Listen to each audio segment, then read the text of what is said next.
Hi అండి, welcome to my జర్నాలిజా channel. ఈరోజు నేను క్రిస్పీ కార్న్ ఎలా ప్రిపేర్ చేయాలో ఇంట్లో ఈజీగా నేను చూపిస్తాను. చూడండి, ఫస్ట్గా వలిచిన స్వీట్ కార్న్ని తీసుకొని బాగా క్లీన్ చేసుకొని నీట్గా వాటర్ వేసుకొని అవి మునిగేంత వరకు వాటర్ వేసుకొని మంచిగా స్టవ్ మీద పెట్టి ఒక 15 మినిట్స్ బాగా బాయిల్ చేయాలండి.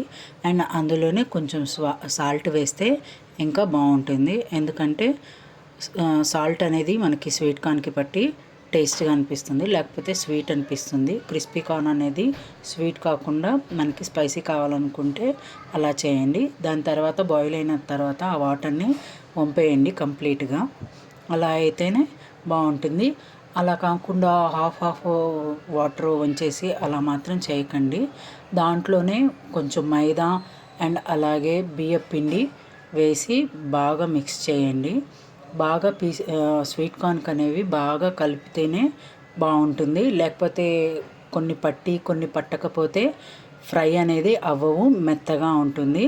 అందుకని మొత్తం నీట్గా పైనుంచి కింద దాకా నేను వీడియోలో ఎలా కదిలిస్తున్నానో అలాగే మీరు కూడా పైనుంచి మొత్తం కింద దాకా కదిలించండి. ఐటమ్ని బాగా కలుపుకున్న తర్వాత ఒక కడాయి పెట్టి దాంట్లో ఆయిల్ వేసి ఆయిల్ బాగా హీట్ అయ్యేటట్టు చూసుకోండి. ఒక కార్న్ వేస్తే మనకు అర్థమవుతుంది హీట్ అయిందా లేదా అనేది. ఆ కార్న్ వేసిన తర్వాత మనం హీట్ అయితే రిమైనింగ్ కార్న్ అనేది వేసుకోవాలి. మనం అవి హీట్ అయ్యేసరికి మనం దాంట్లో కలుపుకునే పౌడర్స్ని నేను చూపిస్తాను.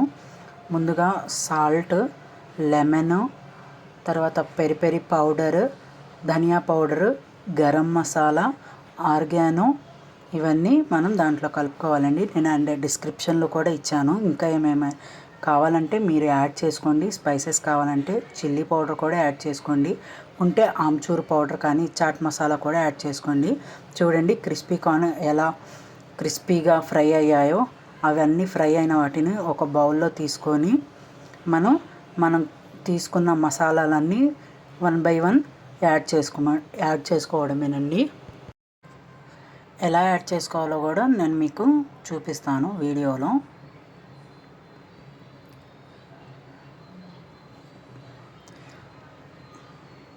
ధనియా powder, chilli powder, garam masala, oregano, salt అన్నీ అలా మిక్స్ చేసుకొని నేను డిస్క్రిప్షన్లో ఇచ్చిన ఐటమ్స్ అన్నీ మిక్స్ చేసుకోండి. అండ్ అలాగే లెమన్ కూడా యాడ్ చేసుకోండి. మీ దగ్గర అవైలబిలిటీ ఉంటే ఆమ్చూర్ పౌడర్ కానీ లేకపోతే ఆనియన్స్ కూడా యాడ్ చేసుకోండి. కెచప్లో కూడా తినచ్చు, బాగుంటుంది. స్పైసీగా తినే వాళ్ళకైతే ఇలా అయితే సూపర్గా ఉంటుందండి.